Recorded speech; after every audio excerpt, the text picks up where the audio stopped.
I'm going to get to that picture in just a moment because the copywriting secrets that got him there are critically important to writing copy on Amazon and beyond, especially if you want to get more sales on Amazon. If you do, I'm about to expose the secrets on how to make Amazon work in your favor for more sales as well as more profit using copywriting. And it all starts right now.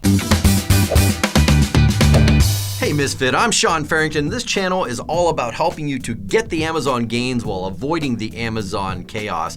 And nothing could be more important than these 3 copywriting secrets that I've got back here to show you today.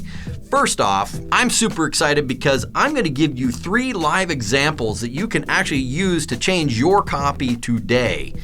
Plus, I'm going to show you the copy threat that has hurt and confused so many sellers who just don't know any better. But I'm super excited to give you examples of copy that have made millions over and over again. And my goal for this is to help you be a little bit like Pablo Picasso, who said that good artists borrow, but great artists steal. But don't get me wrong, I'm not talking about stealing from your competition. This is a huge beginner mistake that I don't want you to make. Here's what I mean. When beginners and amateurs start out on Amazon, they think, I'm gonna go steal the best titles, I'm gonna go steal the best image design ideas, and I'm gonna go steal the best copy. And then they wonder why their listing won't rank or succeed. To overcome that, I wanna give you these 3 secrets that you can use on your own copy, and then to really understand this threat that can destroy your progress on Amazon, like it has done for so many others who had big dreams of succeeding on Amazon, only to be dismayed by this. All right, now let's kick everything off with that first secret, the USP strategy. I'm excited to explain this copywriting secret because this one secret has created millions in product sales on Amazon. Here's what it's all about. Good old Herb Aaron summed up this best when he said, what is the nature of the product? What is it that makes this product different? He even went on to give it a little wiggle room and said that if the product isn't different, what attribute can you stress that hasn't been stressed by the competition? And this really is the essence of the USP strategy, and that stands for the unique selling proposition. I like to think of these in relationship to problems, real issues that real people are having in their lives.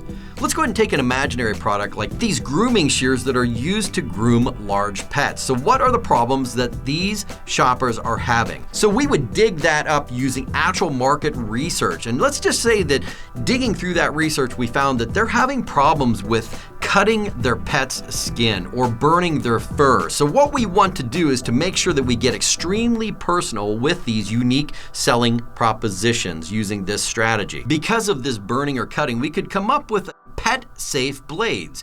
This speaks to the problem, and everyone thinks, well, yes, of course, I want my pets to be safe. Why wouldn't I want the pet-safe blades, right? Then we make it a bit more unique by throwing on the registered icon. And it's official. It sounds like we have something so unique that women and men slaved for hours trying to figure out. So unique that it would make Herb happy. We have strategically made the product different. Even if the competition has similar features, we have set ourselves apart by actually saying it. We now own pet-safe blades in the minds of our shoppers. Then when customers begin to comparison shop and they see that the others don't have the pet-safe blades, they think, yikes, I guess I should choose the one with the pet-safe blades. And then we can go on to craft the rest of the copy around this idea of the no more bleeding pets from bad blade designs or nasty burnt fur smells from overheating shears. Instead, you get a smooth bottom comb design that floats the cutting blade safely above sensitive skin for a super smooth shearing without the nicks or cuts. Do you see how that pulls at the heartstrings and speaks to real problems?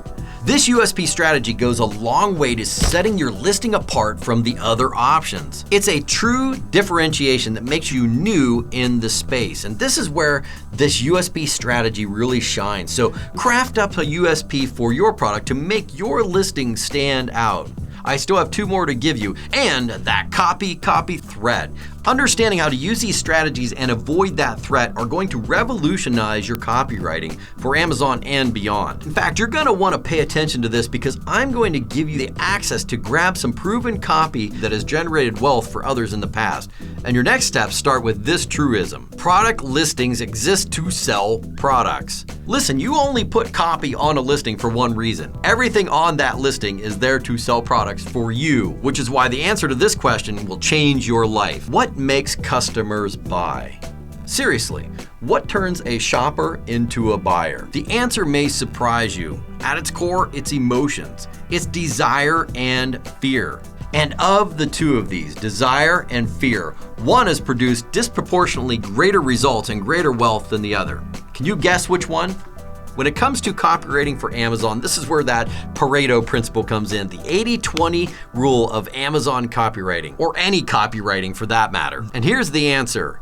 Yep, people just respond better to fear than any other emotion out there. Sadly, fear wins out. That's why we poked at the pain of nicks and cuts and nasty burnt fur smell. We let those emotions lead the way with this copy. We call this strategy the poke the pain strategy. Now listen, I first discovered this many moons ago while writing copy for urns. Of all things, urns. Now, if you're not familiar with them, urns are essentially just containers that hold ashes of loved ones. And people keep them around their houses as keepsake reminders of their loved ones that have passed. And in doing the research, I found out that people were simply terrified about ashes falling out of these urns and then spilling everywhere. And that gave me the emotions I needed to make that copy speak to that fear. It says, the airtight threaded seal metal lid on the Ultra Urn gives you the peace of mind that your precious loved one's ashes will stay safely cradled inside.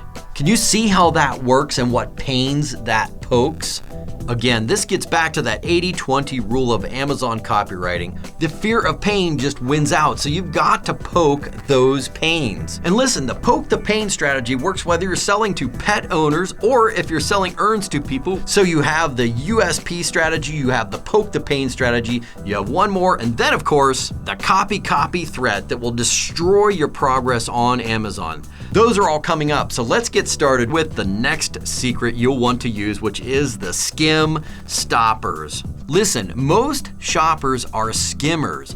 Then if they're interested, they'll be deep divers. So what we've got to do is keep those emotions on top where they can see them as they're skimming to stop that skimming process. So there are many ways to do this, but remember, people just respond to fears and pain better than any other emotion out there. So why not use fears and pains to stop the skimming? Like in our previous example of the urn, we can use a subhead to catch their attention with the idea of no spilled ashes. We can just put that fear and pain right at the top to stop the skimming. I mean, if you were worried about spilled ashes, wouldn't this stop you from skimming? But you can also stop the skimming with other means besides just pain. You can also stop them with desire.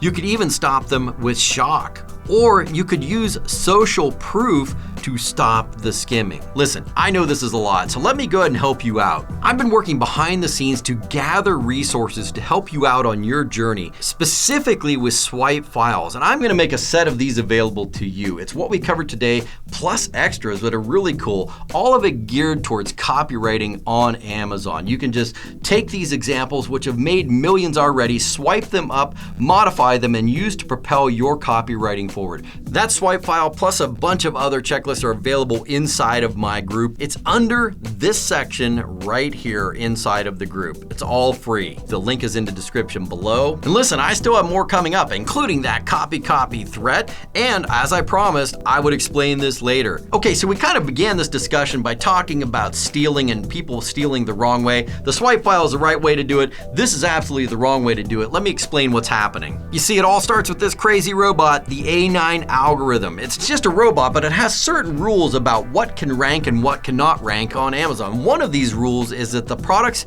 have proven themselves as money makers. And the other rule is that they are dissimilar. This comes back to Amazon being customer obsessed. That's why the robot works hard to not show the same thing over and over again on the front page for specific keywords. And this is why following the leader is such a bad idea. Because if you start out with this idea to start looking like the leader, acting like the leader, why would anyone choose second best when the leader has the sales history and they've got the reviews? And these are the two reasons why I say no to stealing images, no to stealing the titles, no to stealing the copy. In fact, I'm going to go so far as to say that you need to mute your competitors' marketing. Don't even look at it. It will absolutely kill you. This is why we avoided this temptation when doing the marketing that got Harold to #1. That copying of the leader is the essence of the copy threat.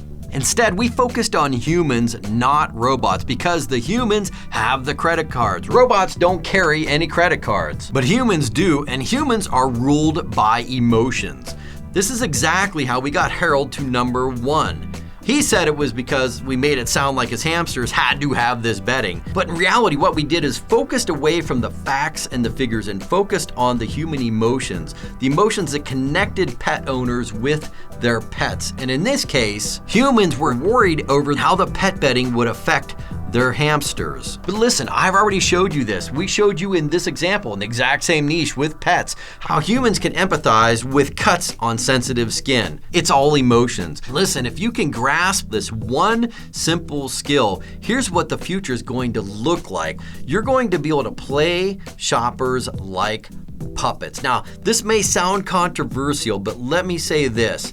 You want to be able to influence people to take a unique path that you have chosen for them. When you do it right, they're actually gonna love you for it. Listen, if you want to know more about how to sell on Amazon and win, including some copywriting secrets, I created a playlist for you right over there. I'll see you on the next video.